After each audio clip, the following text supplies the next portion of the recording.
Hello guys, আজকে হলো 28শে December. এখন আছি রায়গঞ্জে। তো রায়গঞ্জে এসেছি আমাদের কাজের জন্যই আসা। তো যেটার জন্য ভিডিওটা করা সেটা হলো 25শে ডিসেম্বর আমাদের অফিসে আর কি ছোট্ট করে একটা ওই বড়দিন আর কি পালন করা হয়েছিল। তো যাই হোক, সেই দিনকে অফিস থেকে বলা হয়েছিল গিফট দেওয়া হয়নি, মানে গিফট আর কি খুব কম সময়ের মধ্যেই, মানে আগের দিন 24 তারিখে ঠিক করা হয়েছে যে পরের দিনকে হবে, মানে একদম বেরোনোর সময়, আর পরের দিনকে একদম ভোর ভোর, মানে অনেকটাই তাড়াতাড়ি সকাল সকাল আর কি আমরা চলে এসেছিলাম অফিসে। তো তার জন্য আমাদের স্যার ম্যাম যারা আর কি আছেন তারা আর কি গিফট অ্যারেঞ্জ করতে পারেনি, বলেছিল যে রায়গঞ্জে গিয়ে আমাদের গিফটটা দেবে। তো যাই হোক, 25 তারিখে আর কি যারা ছিল সবাই অফিসে এসেছিলো, আমি 26 তারিখে গেছিলাম। তো আজকে 27, কালকে রাতে উঠেছি, আজকে সকালবেলা রায়গঞ্জে নেমেছি। তো এখানে আসার পর এখন ব্রেকফাস্ট করার পর আমরা সবাই আর কি বড়দিনের গিফট পেয়েছি।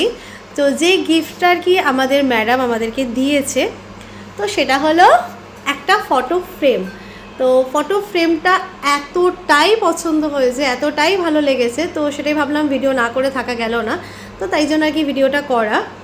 এই যে এইটা, তো বড়দিনের দিনে আমরা সবাই আর কি ছিলাম, তো তাদেরই একটা যে ফটো তোলা হয়েছিল, তো সেটাই ফটো ফ্রেম করে ম্যাম সবাইকে দিয়েছে। আমার খুব পছন্দ হয়েছে, আমাদের গ্রুপেও আশা করি সবারই খুবই খুবই পছন্দ হয়েছে। আমি তোমাদেরকে একবার ব্যাক ক্যামেরায় ফটো ফ্রেমটা দেখাচ্ছি। এই যে আমাদের ফটো ফ্রেম, স্যার, ম্যাম, আমি, মনি স্যার, সায়নিধি, কুশল, সুদীপা, তো আমাদের 6 জনের একটা গ্রুপ ফটো সেদিনকে তোলা হয়েছিল বড়দিনের দিন। তো ম্যাম সেটাকেই আর কি ফটো ফ্রেম করে দিয়েছে। আমার যেটা মনে হয় যে অন্য কিছু দিলেও এত ভালো লাগা থাকতো না যেটা এই ফটো ফ্রেমের মধ্যে রয়েছে।